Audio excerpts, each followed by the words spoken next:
Hello friends, इस lecture में हम सोशोलॉजी पेपर 1 के कुछ इंपॉर्टेंट टॉपिक्स डिस्कस करेंगे, जैसे कि हमारा है modernity, the French revolution, scope of sociology, different phases of sociology, sociology in common sense, sociology as science, structural functionalism, है ना, प्रकार्यात्मक जो ये फंक्शनलिज्म होती है ना, positivism, fact value and objectivity, qualitative and quantitative methodology, है ना। तो इतने सारे टॉपिक्स जो इम्पोर्टेंट हैं इनको हम सीरीज़ में डिस्कस करेंगे।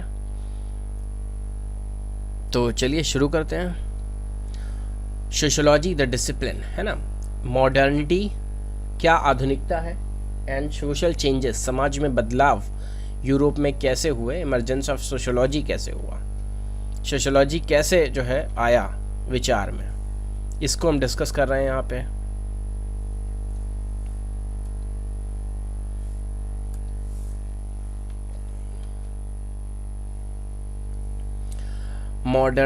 Modernization refers to a series of rapid social, economic, political, cultural changes, है ना। सोशल सामाजिक चेंजेस हों, आर्थिक चेंजेस होने लगे, राजनीतिक चेंजेस होने लगे और कल्चरल चेंजेस होने लगे, taking place in the 18th century. तो यही मॉडर्नाइजेशन था जो 18वीं शताब्दी में सामाजिक, आर्थिक और राजनीतिक बदलाव जो होने लगे, कल्चर में कल्चरल चेंजेस, सांस्कृतिक चेंजेस भी होने लगे, है ना। तो वही मॉडर्नाइजेशन था। तो देखिए हर 100-150 साल बाद कल्चर में चेंजेस आते हैं, जैसे कि हमारे यहाँ भी समाज सुधार आंदोलन हुए, ब्रह्म समाज आया, आर्य समाज आया है, दयानंद सरस्वती जी ने कहा वेदों की ओर लौटो, तो इस तरीके से आया। फिर उसके बाद कांग्रेस का शासन आया और हमारा जो फोकस था मुगलों को महान दिखाने में लग गया। उसके बाद अब मोदी का काल आया है, मोदी जी का गवर्नमेंट है, तो इसमें देखिए हमारी संस्कृति को कितना बढ़ाया जा रहा है। काशी विश्वनाथ मंदिर के द्वारा, अयोध्या मंदिर के द्वारा, जितने भी मंदिर हैं, जितने भी नदियों के तट हैं, पावन तट हैं, उनको पुनरुद्धार किया जा रहा है, रिजुविनेट किया जा रहा है। इससे हमारा टूरिज़्म तो बढ़ेगा ही, साथ ही हमारे कल्चर को प्रमोशन मिलेगा और कल्चर को ही जीवंत रख के हम अपने देश को बढ़ा सकते हैं। तो इस तरीके से हर 50-60 सालों बाद समाज के पैटर्न में चेंजेस आते हैं, जैसे कि यहाँ यूरोप में आया था वैसे अब यहाँ पे भारत में आ रहा है। एक तरफ तो फेमिनिज़म की विचारधारा है, दूसरी तरफ जो है हमारे कल्चर को प्राथमिकता लोग देते हैं। तो आगे देखते हैं, commercial and scientific revolution between the 14th and 18th century along with the cultural renaissance, जो पुनर्जागरण रेनेसेंस को कहते हैं, saw a revival in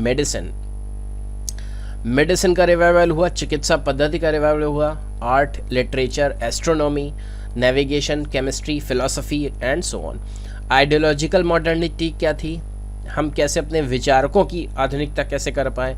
the enlightenment period introduced new way of thinking and looking at reality, है ना। जो हमारा जागरण का काल था, जो इनलाइटनमेंट का पीरियड था, उसने हमारी थिंकिंग को, कैसे हमें सोचना है, उसका एक नया रास्ता दिया।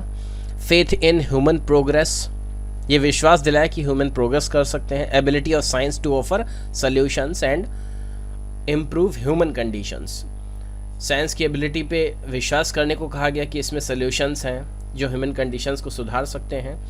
A rational thought and empiricism, a spirit of questioning, मतलब आप क्वेश्चन कर सकें, चाहे आपका धर्म हो, चाहे किसी की गवर्नमेंट हो या कोई भी चीज़ है, तो उस पर आप क्वेश्चन करें। A belief that nature follows universal laws and can be studied scientifically, universal laws हैं उनका हम बिलीव तो करें, साथ में उसकी स्टडी को साइंटिफिकली कर सकें। The ideas from these movements percolated to the masses to give shape to the industrial revolution and the French revolution। तो यही सब जो आइडियाज़ थे जो हमने ऊपर पढ़े हैं, इन्होंने किसको पैदा कर दिया, इंडस्ट्रियल रेवोल्यूशन को, औद्योगिक क्रांति को। जैसे कि जेम्स वाट ने भाप का इंजन बनाया, फिर उसके बाद किसी ने सिलाई मशीन बना दी, तो किसी ने फ्लाइंग कॉप्टर बना दिया, या फ्लाइंग वो क्या कहते हैं एरोप्लेन बना दिया। इस तरीके से औद्योगिक क्रांति का विकास हुआ और फ्रेंच रेवोल्यूशन आया, जैसे कि वहाँ पे डिवीज़न ऑफ लेबर हो गया, या औद्योगिक उद्योग में काम करने के लिए वर्कर्स की ज़रूरत पड़ी, उनको सुपरवाइज करने के लिए सुपरवाइज़र, मैनेजर, कैपिटलिस्ट आए। इस तरीके से वहाँ पे लोगों के बीच में असमानता का भाव पैदा होने लगा, तभी फ्रेंच रेवोल्यूशन आया। ठीक है, उसके बाद पॉलिटिकल मॉडर्निटी के बारे में हम बात करते हैं। French revolution brought with it, जो फ्रेंच रेवोल्यूशन हुआ, फ्रांस की क्रांति हुई, उसके साथ में पॉलिटिकल मॉडर्निटी, जिसे राजनीतिक आधुनिकता कहेंगे, वो भी आई। कि पहले तो राजों का शासन फेडरलिस्ट था, फ्यूडल सिस्टम था, उसके बाद जो है लोगों ने उसे डेमोक्रेसी में चेंज करने को कहा। तो क्या हुआ, over through of divinely ordained monarchy and the state system, over through कर दिया, मोनार्की और स्टेट सिस्टम को हटा दिया। Ideas of liberty, equality and fraternity. तो फ्रांस का संविधान देखेंगे तो इन 3 वर्डों का फ्रांस के संविधान पे बहुत अधिक जो है योगदान है, प्रभाव है। लिबर्टी स्वतंत्रता, इक्वलिटी समानता, फ्रेटर्निटी बंधुत्वता, आपस में भाईचारे से रहे। रूल ऑफ लॉ, मतलब जो भी नियम बनाया गया है उसके अनुसार शासन हो। और यूनिवर्सल लॉज को माने। Political instability and rain of terror, ये भी चीज़ आई। पॉलिटिकल इंस्टेबिलिटी होगी क्योंकि मोनार्क तो एक ही होता था, लेकिन यहाँ पे पॉलिटिकल इंस्टेबिलिटी को भी इन चीज़ों ने पनपा। उसके बाद हम देखते हैं इकोनॉमिक मॉडर्निटी क्या है। इंडस्ट्रियल रेवोल्यूशन के बारे में देखें तो उसने क्या क्या बढ़ाया। रैपिड अर्बनाइजेशन, शहरीकरण, नगरीकरण होने लगा।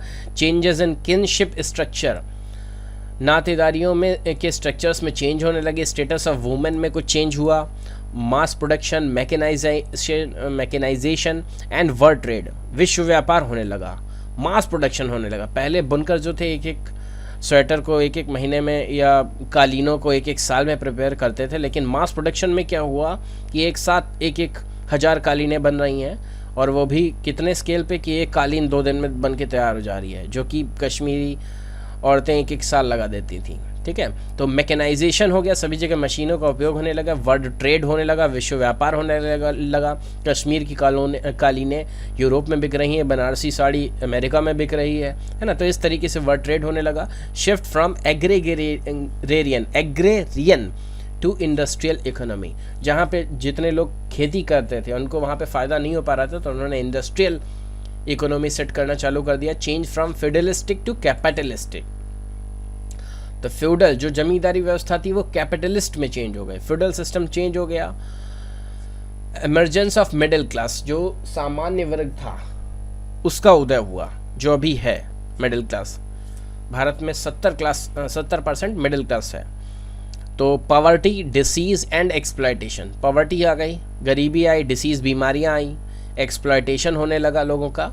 Religion being displaced by science, जो धर्म था वो साइंस के स्थान पर साइंस ने जगह ले ली उसकी, एज द ओमनीपोटेंट फोर्स, क्योंकि वो सभी जगह है भाई। रिलीजन जो है वो अमेरिका या पोप वाले चर्च जो है वो क्या कहते हैं ईसाई वाला मानेंगे, अरब में जो है इस्लाम धर्म चलेगा पाकिस्तान में, लेकिन भारत में क्या हिंदू धर्म कहीं कहीं पे चलेगा है। कहीं पे काली मैया की पूजा हो रही है, दुर्गा मैया की पूजा हो रही है, उधर सबरीमाला केरल में चल रहे हैं, नेपाल में बुद्ध हैं, तिब्बत में बुद्ध हैं ना। तो अलग अलग जगह धर्म तो अलग अलग हो सकते हैं, लेकिन जो साइंस के बेसिक प्रिंसिपल हैं, जो यूनिवर्सल ट्रूथ्स हैं, वो ओमनीपोटेंट है कि भाई ग्रेविटेशनल लॉ सब जगह है। अब उसमें आप ये नहीं कह सकते कि भगवान ने आपको ऊपर से नीचे फेंका, वो ग्रेविटेशनल फोर्स के थ्रू आप नीचे आए हैं, है ना।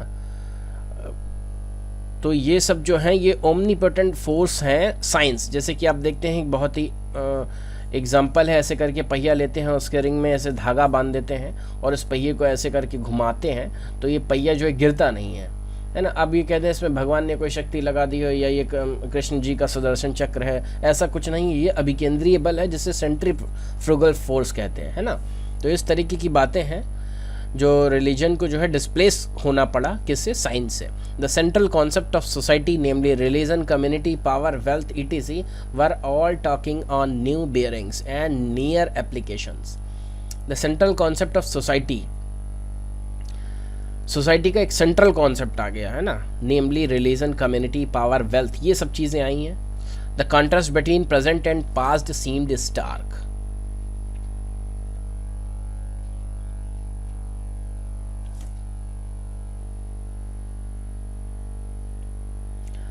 अब आगे हम देखते हैं the conservative reaction to the enlightenment, है ना। कंजर्वेटिव रिएक्शन था कुछ इनलाइटनमेंट का।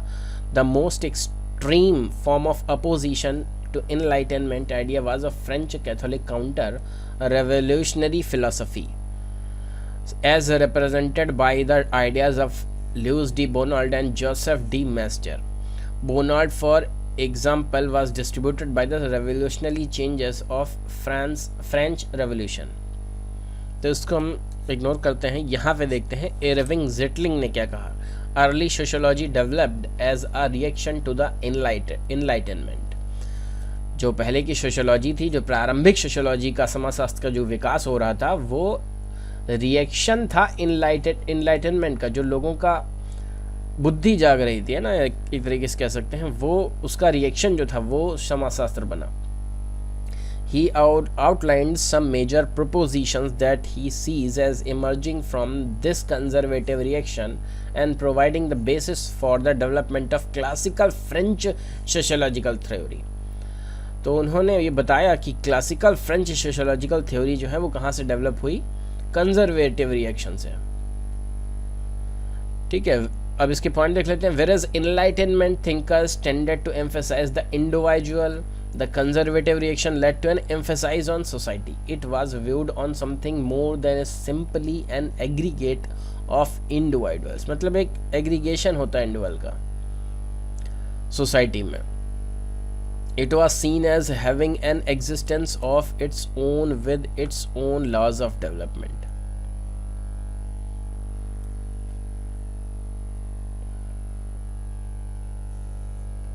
ठीक है, इसको आप समझिए। Society was the most important unit of analysis. Society जो है एक यूनिट की तरीके से, किसी भी विषय में उसका हमें एनालिसिस करना है तो समाज जो है एक यूनिट की तरीके से है। जैसे कि आप इसको ऐसे समझ सकते हैं कि अगर अंडमान निकोबार क्षेत्र में जाएंगे तो वहाँ पे सेंटिनल जो प्रजाति है, जिसे हम कहते हैं सेंटिनल के जनजाति रहती है, उसे हम लोगों ने इस टर्म को, उनकी ग्रुप को, उनके समाज को हमने जनजाति कह रखा है ना, शेड्यूल्ड ट्राइब्स कहते हैं। तो उनका जो है, अगर उनका एनालिसिस करना है तो उनके समाज का अध्ययन करना पड़ेगा कि वो नंगे रहते हैं या पत्ते ओढ़ते हैं या कुछ पहन लेते हैं। अब कपड़े भी पहनने लगे हैं, सरकार की योजनाएं वहाँ पे गई हैं। तीर कमान लेके रहते हैं हमेशा, किसी अनभिज्ञ आदमी को देखते ही वो उस पर तीर चला देते हैं, है ना, और उन पे कोई रोग नहीं लगता है, ऐसा कुछ। तो उसका एनालिसिस जो है वो सोसाइटी के आधार पर किया जाएगा, समाज के आधार पर किया जाएगा। Society consist of such components part as roles, positions, relationship, structures. तो ये सब जो है पार्ट्स होते हैं सोसाइटी के। रोल्स होती हैं, पोजीशंस होते हैं, रिलेशनशिप्स होती हैं। रोल्स मतलब कि किस भूमिका में आप हैं, माँ की भूमिका में, बहन की भूमिका में है, बुआ की भूमिका में। पोजीशन कि आप किस पद पर है। रिलेशनशिप, कैसा रिलेशन है आपका समाज में। आप सबके ताऊ बन रखे हैं, आप सबकी दादी बन रखी हैं। स्ट्रक्चर्स हैं, है ना। फिर the parts of society were seen as inter related and interdependent.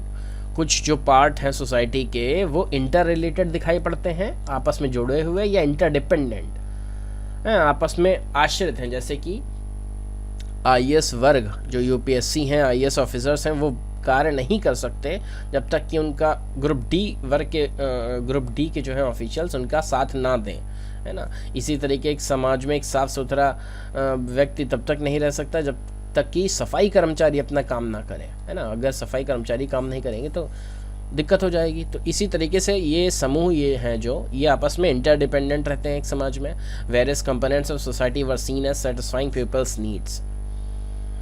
ठीक है, small units such as family, the neighbourhoods, the and religions and occupational groups, है ना, ये सब देखे जाते हैं। फिर there was a tendency to see various modern social changes such as industrialisation. तो ये टेंडेंसी होती है।